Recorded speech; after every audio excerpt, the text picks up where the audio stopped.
তার গর্ববোধ করে যে আমি অমুক কলেজের ছাত্র। যেমন যদি ঢাকা কলেজে পড়েন, কিন্তু বড় বড় আমি ঢাকা কলেজের ছাত্র, আমি ঢাকা বিশ্ববিদ্যালয়ের ছাত্র।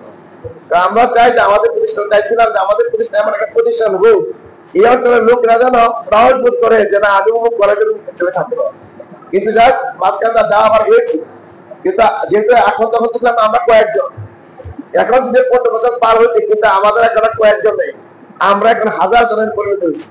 মানে কিভাবে আমরা ছিলাম কয়েকজন, এখন আমাদের শ্রেণীর ছাত্রছাত্রীরা আমাদের সাথে যুক্ত হওয়ার কারণে আমরা কিন্তু এখন কয়েকজন নাই, আমরা হাজার জনের পরিণত হয়েছি।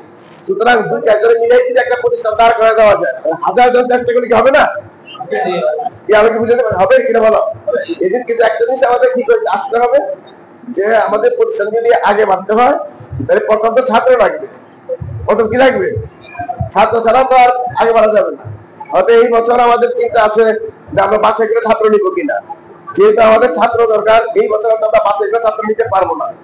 কিন্তু আমার মনে হয় যে তোমরা এক কথা আগামীতে বাছাই করে ছাত্র নেওয়া দরকার, যাতে করে ঢাকা শহরের বড় বড় যে কলেজগুলো আছে তাদের সাথে পাল্লা দিয়ে যাতে আমরা ভালো করতে পারি। আসলে দুর্বল ছাত্রদের এত খুব বেশি ভালো আশা করা যায়।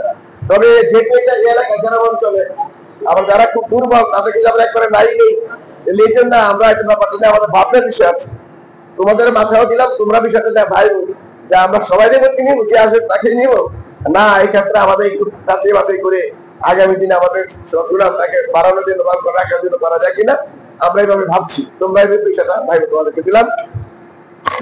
আর আমরা আমাদের এই কলেজে এখন যে বর্তমান যে প্রেক্ষাপট যে আমরা যে কত ছাত্র চলছি, প্রতি মাসে এখনো 1,10,000 টাকা সাবসিডি দিতে পারে। সাবসিডি বুঝছো তো? প্রতি মাসে 1,10,000 টাকা লস দিতে পারে। এটা কিন্তু দীর্ঘদিন এই লস দিয়ে চালানো যাবে না। তাহলে একটাই সমাধান কি? সমাধানের যে সামনে সেশন যে আসছে, এই সেশনে যদি আমাদের যেহেতু হাজার ছাত্র আছে, আমরা আলহামদুলিল্লাহ আমাদের নিজস্ব পরিবেশ পরিমণ্ডল আছে, সবাই মিলে যদি আগামী সেশনে যদি 500 ছাত্র ভর্তি করে ফেলতে পারি, তাহলে কিন্তু আমাদের আর পিছিয়ে যাওয়ার কোনো সম্ভাবনা আর থাকে না। অর্থাৎ আগে বাড়ার পথ আমাদের কি হয়ে গেল? শুরু হইলো।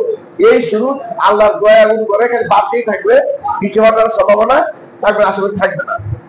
এই